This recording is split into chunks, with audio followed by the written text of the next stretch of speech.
This is the seventh generation of the iconic Golf, says former race driver Klaus Niedzwitz. VW has sold over 29 million Golfs. He says that sets a high bar for the new model. The latest Golf model makes its debut in German showrooms in November. That means it's high time we put the car through its paces. Lightweight construction was a priority for the new model. This was enabled in part by innovative new manufacturing techniques.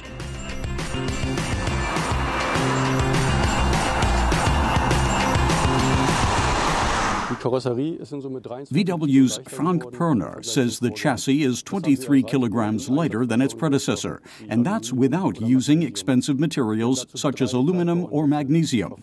He says the engineers used high-strength steel developed with a special forming process. They also used materials in a targeted way to optimize the load-bearing characteristics of the body. And he says they used something called geometric lightweight construction to optimize each part's surface. Das heißt, wir haben intensiv alle Profile und alle Bauteilflächen intensivst optimiert. The result, a larger Golf that has lost 100 kilograms overall compared to its predecessor, and it's up to 23% more fuel efficient.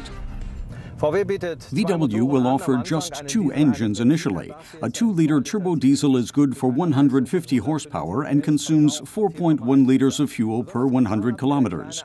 But Klaus especially likes the 1.4-liter gas engine. It offers cylinder deactivation for an extremely low consumption of 4.7 liters. A start-stop system is standard across the model range. So is an energy recuperation mode. Both systems help improve fuel economy considerably. Here's a quick look at the diesel statistics.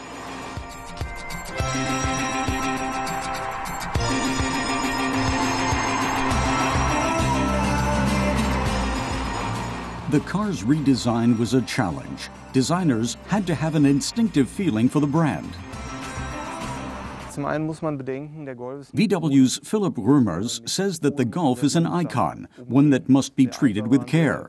The very first Golf was incredibly successful. Since then, he says, each new model has been updated with design and technological innovations. But every Golf has had some of that original character. That was also the goal for the seventh generation car.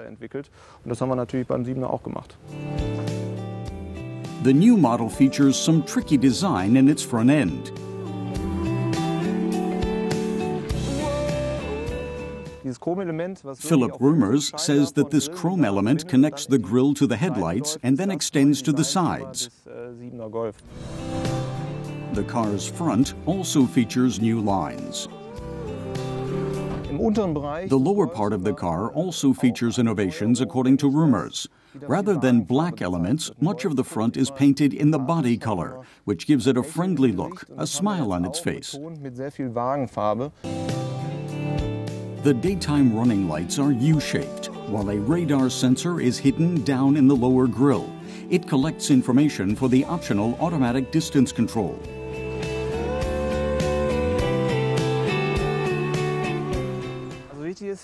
Römers says the Golf's classic silhouette has become a trademark over the years. That's largely due to the car's upright, distinctive C-pillars.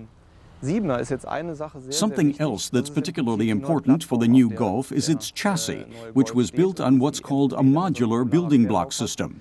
This system, says Römers, has many advantages in production, but also helps improve the car's design. The front wheels have moved forwards about 50 millimeters, which reduces the front overhang. In combination with the horizontal hood, this gives the impression that the whole passenger compartment sits on the rear wheels. This helps give the car a more upscale appearance. These proportions are reminiscent of luxury cars, with their long hoods and slung-back passenger compartments. Römers says the look doesn't compromise the car's functionality. The new model is 6 centimeters longer, something passengers really notice inside. The standard display in the central console operates by touch screen.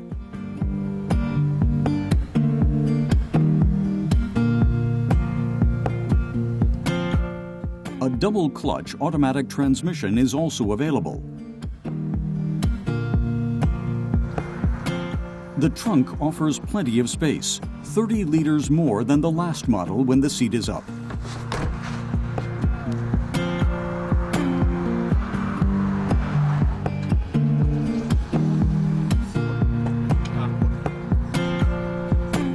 There's room for a rear roof spoiler as well.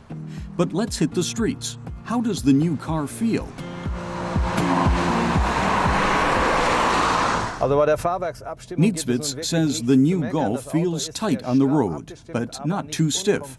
He says that makes a run on the track as easy as a Sunday drive with the family. So what's the verdict? Will the new Golf carry on its predecessor's success? Nietzwitz says the new car offers little to complain about and expects it to continue to dominate its market segment.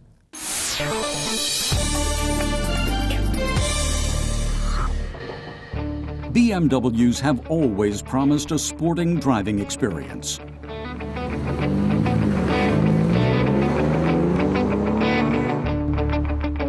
Engines range from 4 cylinders in the 118i to 6 in the 335i, to 8 and even a mighty 12 cylinders in the 7 series. But now there's change happening under the hood.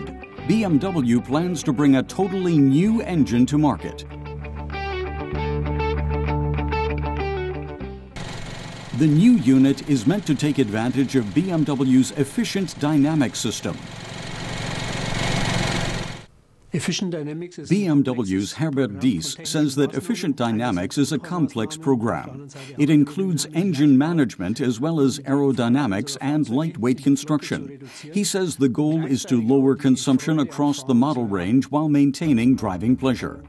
The new engine is basically half of an inline 6-cylinder motor, as if it were cut through at the middle. The resulting 3-cylinder power plant has the genes of BMW's legendary 6. This includes its smoothness with minimum vibration.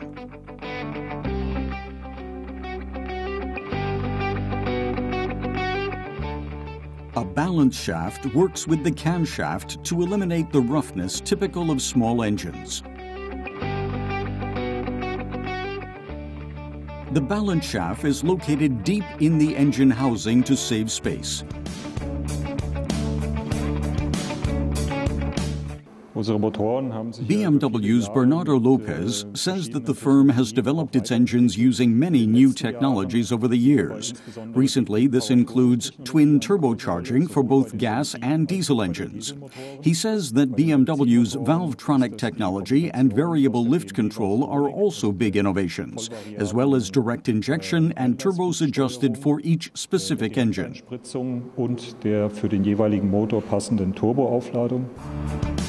The new engines feature 3 cylinders that each displace 500 cubic centimeters.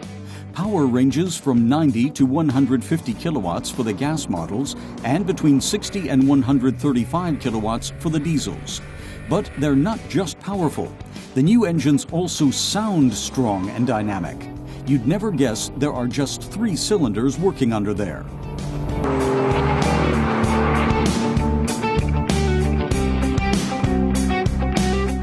The performance is really strong. The engine pulls very well from low down the rev range, and the performance stays all the way through the rev range. So I'm really impressed with the sportiness and the feeling of the car. But BMW has even bigger plans. Herbert Diess says that the company plans to offer plug-in hybrids and pure electric cars to extend its portfolio. He also says they'll emphasize improving the efficiency of its internal combustion engines with twin turbocharging. The 3-cylinder engines are a big part of this push. Mit Twin-Power Turbo-Technologie, die 3-Zylinder-Motoren werden eine große Rolle spielen. The new small engines are proof that size isn't everything. Sporting driving is also possible with just 3 cylinders, with less weight, lower consumption, and fewer CO2 emissions. That should help improve efficiency across the company's entire range.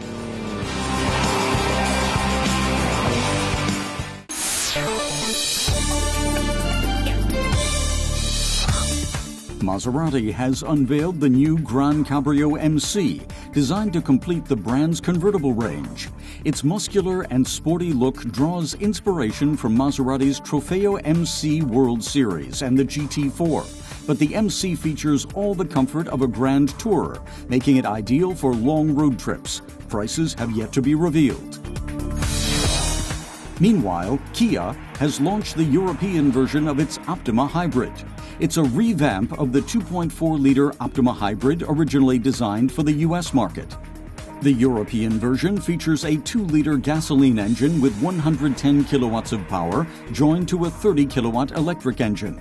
And thanks to Peter Schreier, Kia's global head of design, it also sports an updated exterior.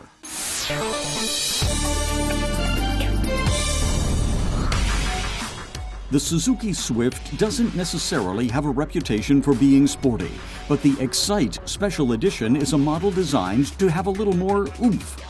Take the matte black aluminum rims, for example. The front spoilers and the side skirting give the Swift a decidedly more muscular look, as does the rear spoiler. But car tester Matis Kurat isn't sure whether a few plastic add-ons are enough to turn a small car into a sports car. He's going to put it to the test. The Suzuki Swift, by the way, is built in Hungary.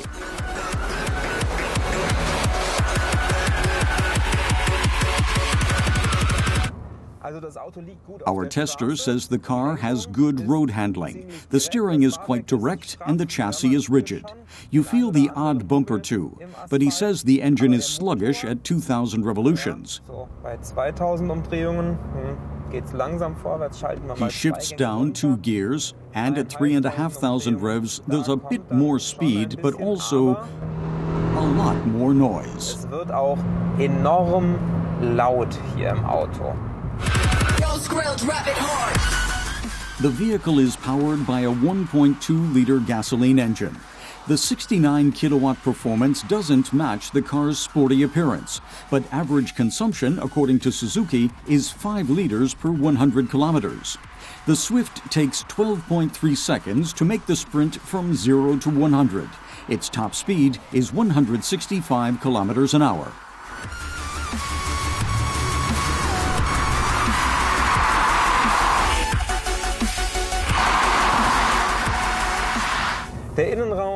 Matis says the interior of the Suzuki Swift Excite looks pretty sturdy, and though it's made of hard plastic rather than foamed plastic, he says the seams are clean without any sharp edges. Zwischen den unterschiedlichen Bereichen, die sind sauber verarbeitet. Es sind nirgendwo irgendwelche Ecken oder Kanten, wo man sich dran verletzen könnte.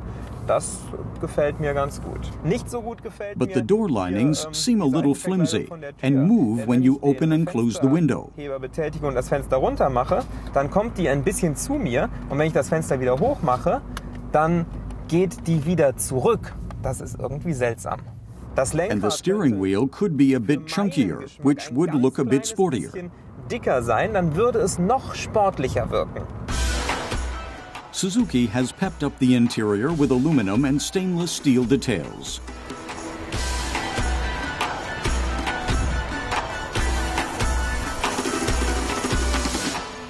The polished stainless steel sill set round off the extras inside the Excite.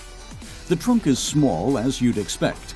When the back seat is folded down, it has a capacity of 512 liters.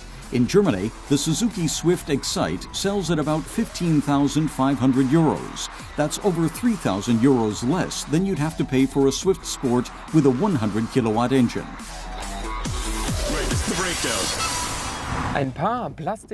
Our tester's conclusion, a few plastic add-ons don't turn a small car with a 69-kilowatt engine into a racing car.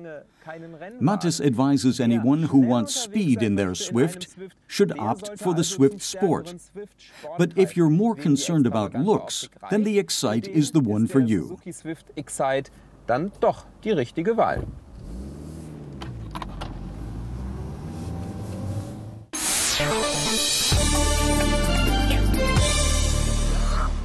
Gregor Fuchs runs a driving school and has a fleet of cars that all need regular maintenance.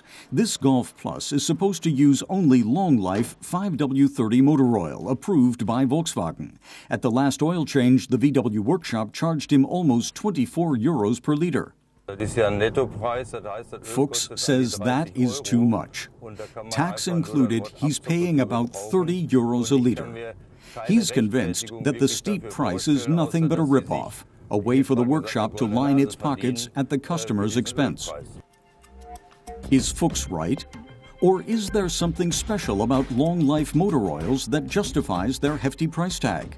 A supplier lets us take a look at what a VW dealership pays for long-life oil, a little over 5 euros a liter. The dealership charges car owners over 22 euros a liter, a profit of over 300%. It's a lucrative business, but that's not all. This invoice shows what the supplier pays for the oil. $1.52 a liter. That works out to a markup of 1,300% for car owners. And for the industry, it's a well-oiled money-making machine.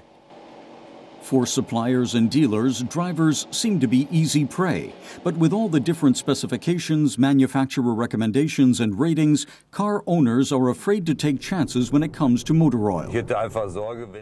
Fuchs says he'll stick with the authorized repair shop and its overpriced oil because if something goes wrong, he'd be left footing the bill. We head out with a hidden camera. This DIY store also sells VW-approved engine oils. Here, they cost half what they cost at the VW garage. Online auction portals are an even bigger bargain. Here, a long-life oil sells for 6 euros a liter and also meets VW specifications.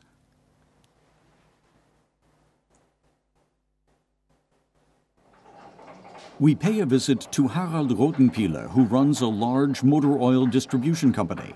Why is his long-life oil so much cheaper than at the dealer? Rothenpiele says it's mainly a matter of overhead. Unlike an authorized dealer, he doesn't have expensive tools, hydraulic platforms, automotive software, or engine testing equipment to purchase and maintain. And his staff costs are much lower too. By paying a premium on oil, car owners are subsidizing the garage's equipment and facilities. Garages say it's a fair deal. After all, quality comes at a price. But are cheaper oils sold in stores and online actually inferior? We buy some long-life oils at DIY stores and online, paying between 6 and 13 euros a liter, and bring them to a lab for testing. How do our cheaper oils stack up? Do the oils contain impurities, and how well do they protect against engine wear? Peter Weissmann from Ölcheck says that most of the motor oils we brought to him for testing are equivalent in quality to the high-priced oils touted by Volkswagen dealers.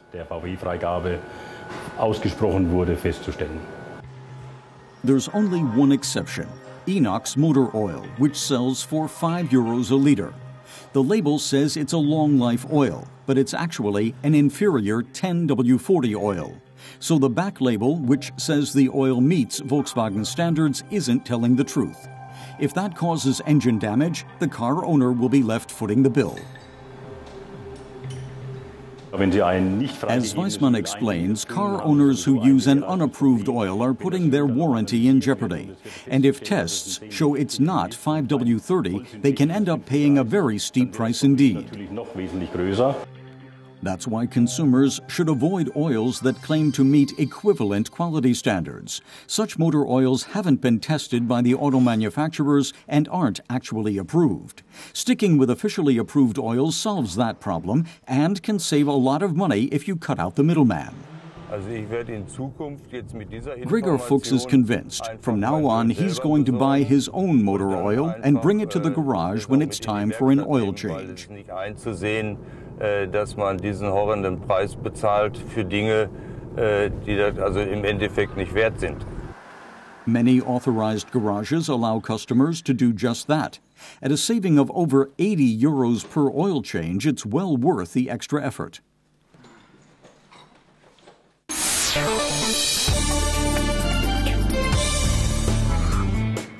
Lebrecht Tide is passionate about classic English sports cars. Here in a small back garage in Munich is his greatest treasure, an MG TC. 10,000 of them were originally produced. Lebrecht Tide says that it's a relatively large number of vehicles. They were built in various types and versions, but technically they were basically the same. The car has 4 drum brakes situated here, which have to be adjusted manually. You have to tinker around a bit. The front and back axles are attached with leaf springs. It's a bit unstable, and you notice it on the curves. Lebrecht Tide shows us where the tank and the spare tires are at the back. He says the car has lever arm shock absorbers, which is typically English, and they need to be constantly filled with oil. The MGTC was launched shortly after the end of World War II and is the most Spartan MG in the T-Series.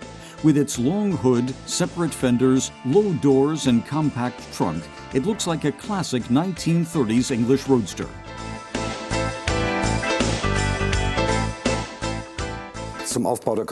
Tide describes the bodywork, which is made of wood and steel plating. The body shell is assembled around an ash wood frame. He says even the door has an ash wood frame with steel body panels nailed into it.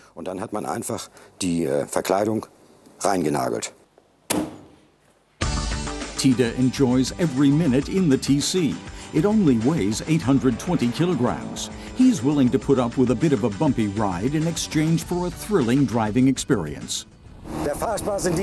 He says the joys of driving an MGTC are having the wind blowing in your face and the way you're in control of the vehicle. There are no electronics and there's no heating. You're really close to nature and have the feeling you're fighting the elements, technical as well as natural elements. Tide says he's bored by modern cars.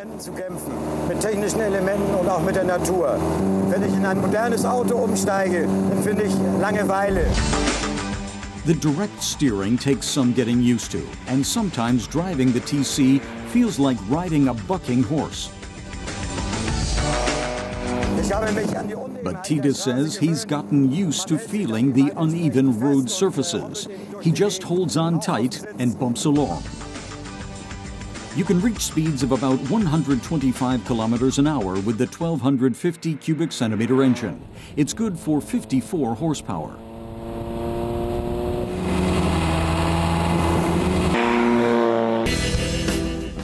Back in his garage, Tide checks the engine compartment. In the past, it wasn't possible to seal engines well. Classic cars frequently suffer from small oil leaks.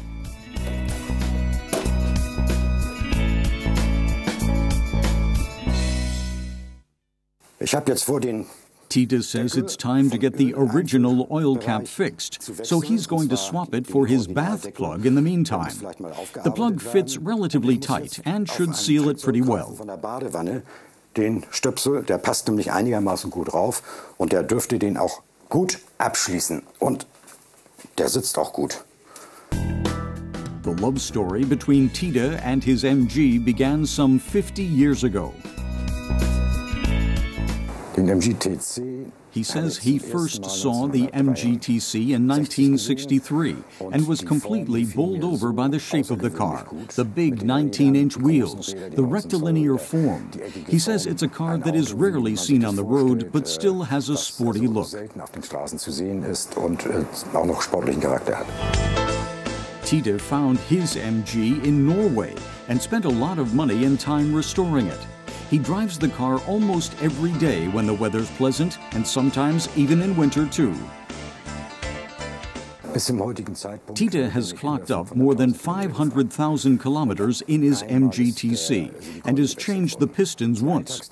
He says that many people don't really believe the car is suitable for everyday driving because it requires a lot of attention. The radiator has to be kept full, and it's best to keep the car in a garage. But if you have an aptitude for tinkering around with cars, the MGTC can become a friend for life. That was the case for Lebrecht Tide, and before him, for stars like Clark Gable.